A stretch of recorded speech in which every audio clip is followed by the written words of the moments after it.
Snow white. एक शानदार महल में एक लड़की रहती थी जिसकी जल्द बर्फ की तरह सफेद और बाल रात की तरह स्याह थे। उसकी मुस्कुराहट हर दिल को गर्म कर देती जो उसे देखता। लोग सरगोशी करते, वो कितनी नेक और खूबसूरत है। स्नो वाइट के दिन बहार की सुबहों की तरह खुल उठे। मलका, जो उसकी सौतेली माँ थी, ठंडी आंखों से आईने को देखती। उसे मेहरबानी या मोहब्बत से ज्यादा खूबसूरती की चाहत थी। वो हर रोज पूछती, दुनिया में सबसे हुसैन कौन है? और आईना हमेशा जवाब देता, आप ही हैं मेरी मलका। एक सुबह आईना चमका और एक नया सच बोला, सबसे हुसैन स्नो वाइट है। मलका की मुस्कुराहट बर्फ की तरह जम गई। हसद उसके दिल में आग की तरह भड़क उठा। मलका ने शिकारी को तारीख हाल में बुलाया। इसे जंगल में ले जाओ और कभी वापस न आने देना। आदमी ने सर झुका दिया, आंखों में रहम के आसार थे। मलका की मुस्कुराहट तलवार की धार जैसी तेज हो गई। सरगोशियों वाले जंगल की गहराई में शिकारी रुक गया। आहिस्ता से बोला, भाग जाओ स्नो वाइट। उसका चाकू कांप रहा था मगर दिल नेक था।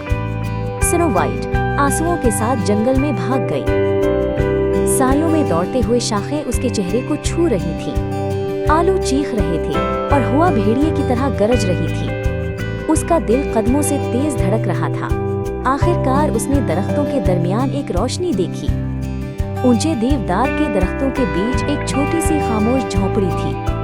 अंदर 7 छोटी कुर्सियां और 7 छोटे बिस्तर थे। स्नो वाइट ने सफाई की और खाना बनाया जैसे वो उसका अपना घर हो।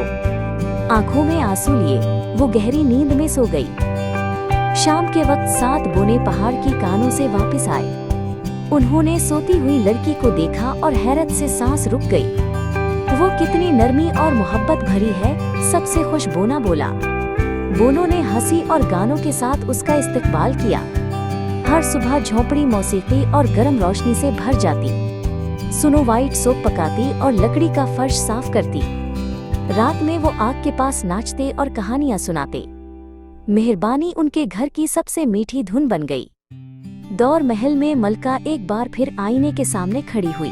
दुनिया में सबसे हुसैन कौन है? उसने तेज आवाज में पूछा। आईना बोला, अब भी स्नो वाइट आपसे ज्यादा चमकती है। मलका का गुस्सा कमरे की खामोशी को तोड़ गया। उसने चांदनी में स्याह जादू के मशरूब मिलाए। धुआं सांपों की तरह उसके हाथों के गिर्द लिपट गया। उसका चेहरा नफरत और हसद से बिगड़ गया। मेज पर एक सुर्ख चमकता हुआ सेब रखा था। मलका ने मशरूब पिया और एक बूढ़ी औरत में बदल गई। उसकी कमर झुक गई, आवाज खुश्क शाखों की तरह टूट गई। उसने सुर्ख सेब को टोकरी में रखा और एक बुरी मुस्कुराहट के साथ जंगल की तरफ चल पड़ी। स्नो वाइट ने दरवाजा खोला। सामने एक नेक दिल बूढ़ी औरत थी।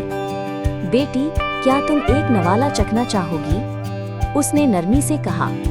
स्नो वाइट ने एक नवाला लिया और खामोशी छा गई। सेब जमीन पर लढ़क गया, सुर्ख और चमकदार। जब बोने घर पहुँचे वो दुख से चीख पड़े। उन्होंने उसे जंगल के फूलों के बिस्तर पर आहिस्ता से लिटा दिया। शमें उसके पुरसकून चेहरे के पास लर्ज रही थी। जंगल भी गोया गम में डूब गया। उन्होंने शफ्फाफ शीशे से एक ताबूत बनाया। अंदर स्नो वाइट ऐसे लग रही थी जैसे ख्वाब देख रही हो।